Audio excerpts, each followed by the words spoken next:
Hello, it's Farhat again. Welcome back to Small Talk. I am going to discuss three topics in this video, and I promise I'll be brief this time, only maybe 10 to 12 minutes video. So please stay till the end.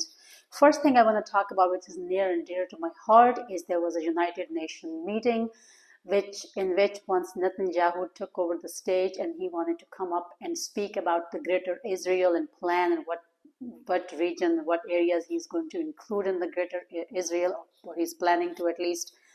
Majority of the United Nations members just walked out of the United Nations Assembly, and nobody wanted to listen to his bull crap.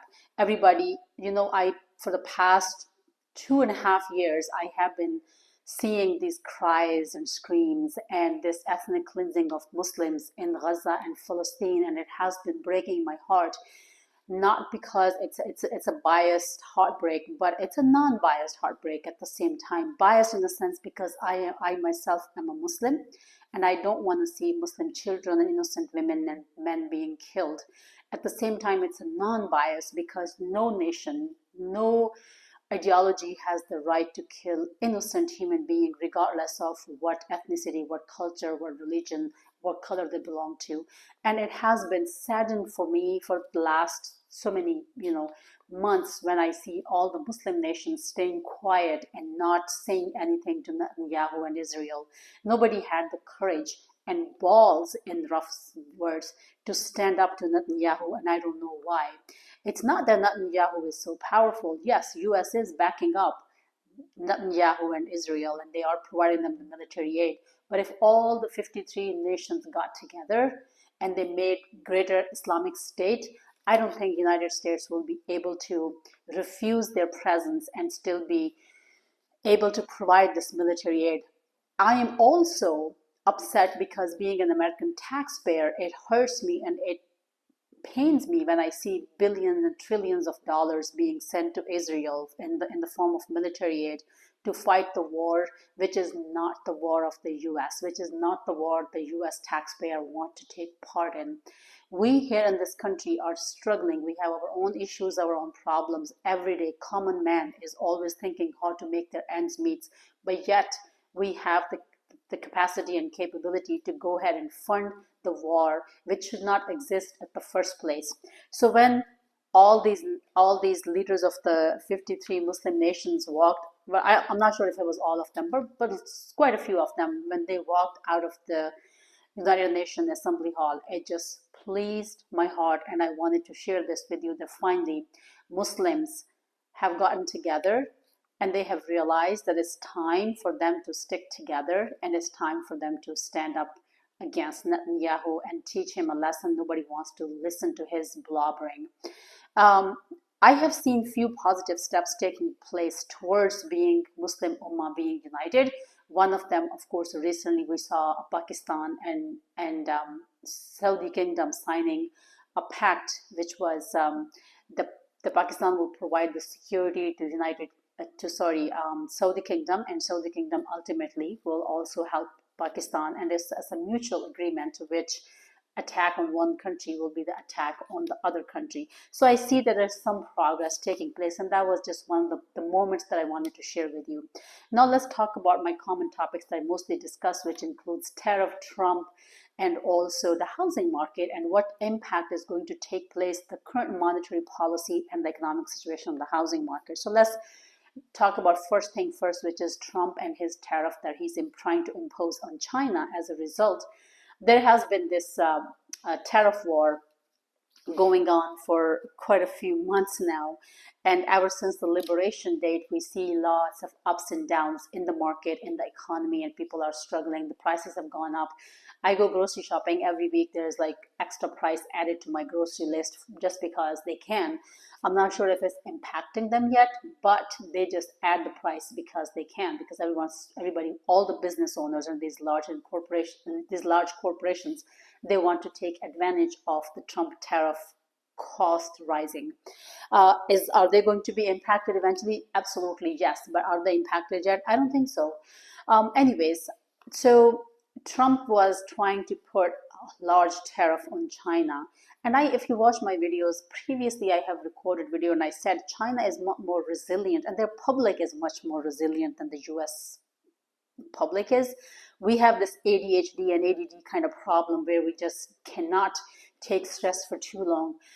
Americans have it too easy, and the American public cannot handle the stress the way Chinese public can handle. They are more resilient to loss of the pressure that outside world puts on them, and I think they have been preparing for this trade war for a long time. They've already established their relationship with other countries where if they have some kind of boycott or disconnect with the US economy, they would go ahead and start their trade with other nations and still not be affected as much as the US would. And US has gotten itself into this trade war without having a backup plan, as always.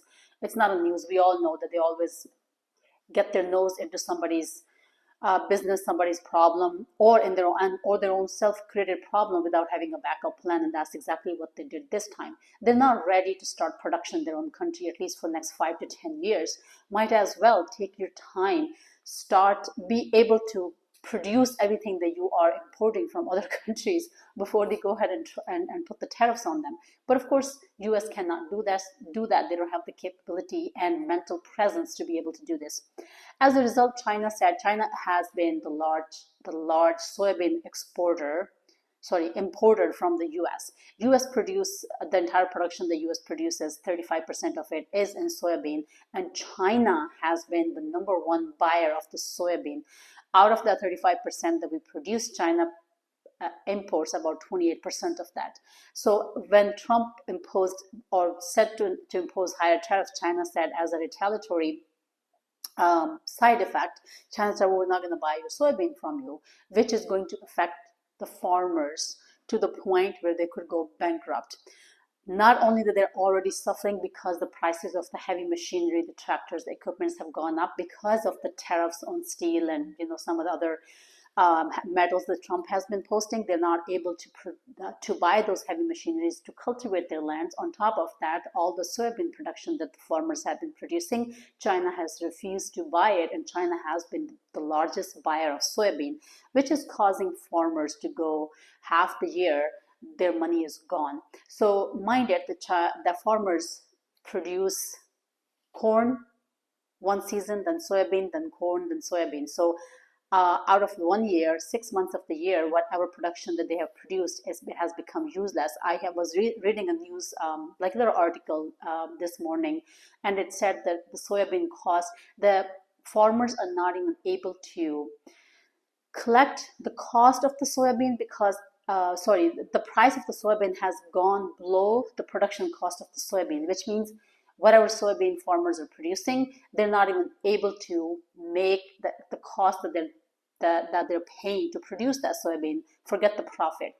I know I have next door neighbor. He has lots of land in Ohio, and he produces lots of soybean there, and he exports it to bigger farmers, and the bigger farmers obviously export it to China and all these countries, and China is the main buyer of the soybean.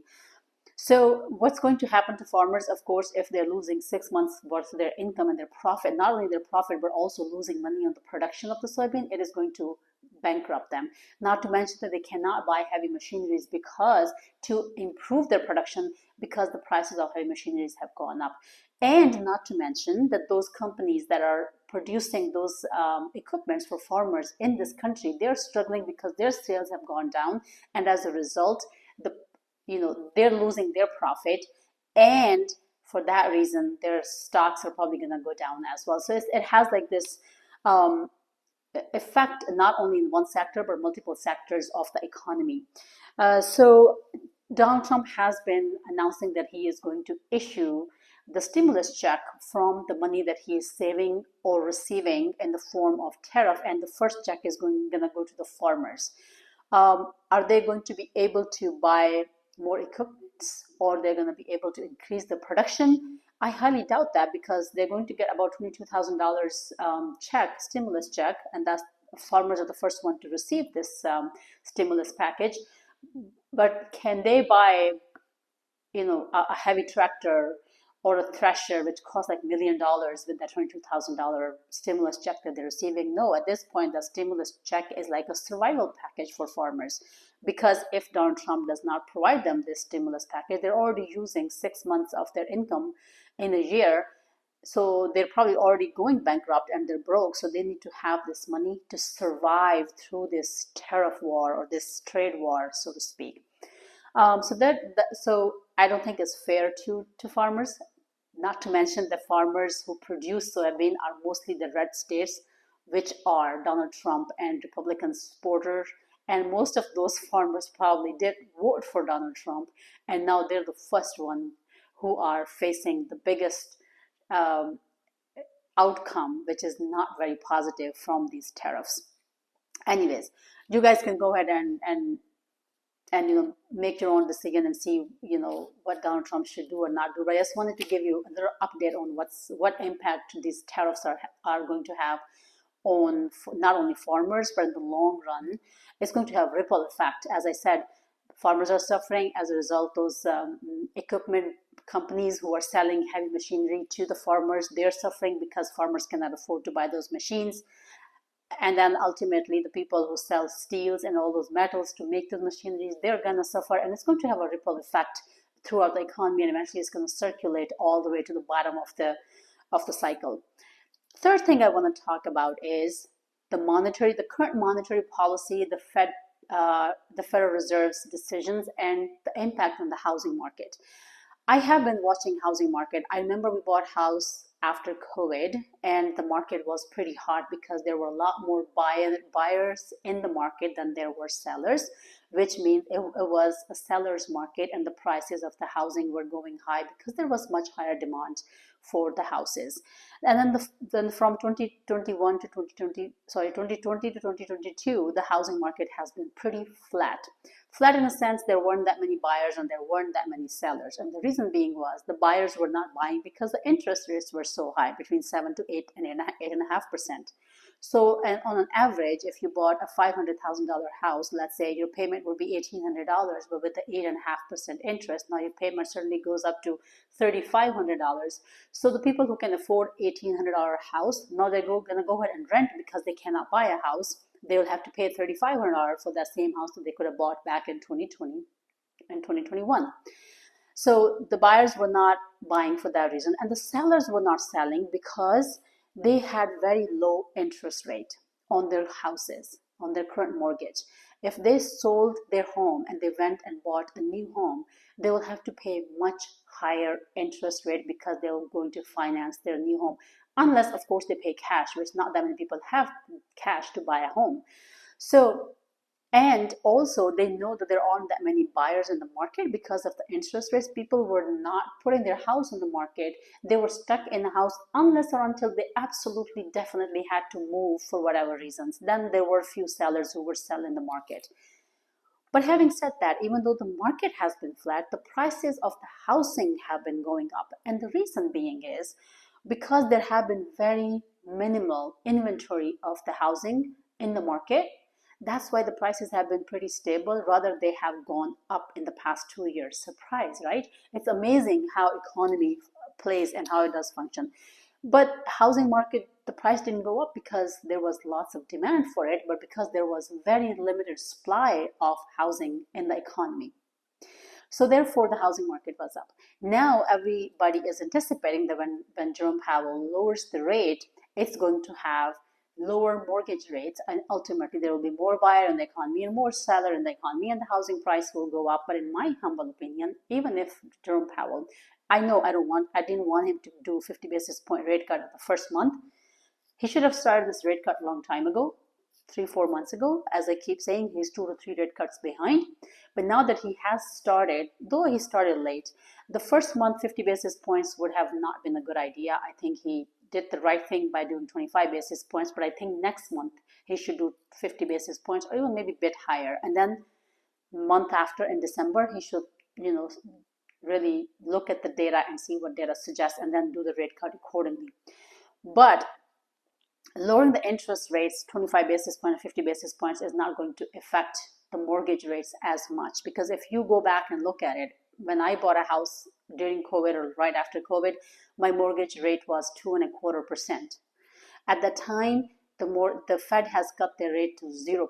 So the Fed has to cut their rates to 0%, turn the money printer on in order for the mortgage rates to go down to 2.5 or 3%. And then once there is a large inflow of cash in the economy, then the prices of the housing will boost because more people will want to buy a house and more people will want to sell a house at that time because they know they can get a good price for the house since the interest rates are low and there are lots of buyers in the market. And not to mention that they can create a competition because when there are more buyers, it creates competition. People just sometimes go and offer more money to buy the house that they really like. But with doing 25 basis point and 50 basis point rate cut, mortgage rate is not going to be affected. Remember, they have to cut it down to 0% in order for the interest rate, the mortgage rate to go down to 2.5 to 3%. But Fed is not even at 2.5%, which is their goal for the rate to come down to 2.5%. They are like way above 3.5, 3.25% rate cut. It won't happen until they turn on the money printer. Are they going to do this? Absolutely. Eventually, at one point, Fed will turn the money printer on. If you watch my videos regularly, you know I've been telling you how economy works, how Federal Reserve works, how central bank works. They always do this. This cycle just continues. It comes and goes, and this vicious cycle never ends. So they will eventually turn the money printer on, but until then, I don't think it's going to have a huge impact on the housing market. In my opinion, if I look at the economic data correctly, I think the housing market prices, if it was a free economy and free market, which it is not, if it was a decentralized economy and free market, which means there was no central bank and there was no Federal Reserve, then the prices, the market adjusts price itself. You know, the prices kind of adjust itself. There's no one who's like setting the price for the people, for the community, for the country, for the regions. That's a separate video. I can go into detail and explain that into much more detail. But we don't have free economy, and therefore the housing prices are not going down, rather they are inflated. And once Fed starts the money printer on, they're going to go even parabolic, which is going to cause loss of competition in the economy, and that is going to cause inflation again, and then we'll go back to in this cycle again. So I just wanted to give a little brief update on what's happening with the current monetary policy, what impact it has on the housing market, and what we should be doing in the near future. If you're looking to buy a house, I think you should wait a little bit longer before you go ahead and buy a house, because at that point you can get much lower interest rate. The prices may go up a little bit, but the price of the house don't jump suddenly that much. But the interest rate does have a huge impact on your mortgage payment at the end of the month. As I said, if you were to buy a $500,000 house right now with the 7.5%, 8% interest rate, your payment will be somewhere between $3,000 to $3,500 before tax and before your insurance and everything. But if you had interest rate between 2 to 3% or even 3.5%, your payment will be almost pretty much cut in half, or at least $1,000 less than what you'll be paying now. So the price of the houses will not go up as quickly as the interest rate would affect your mortgage payment. Not a personalized financial advice, but just a friendly advice that if you're looking to buy a house, I would say just wait a little bit longer, at least till spring. And then maybe you can go out and look for a house, because I think you'll get a better deal on the house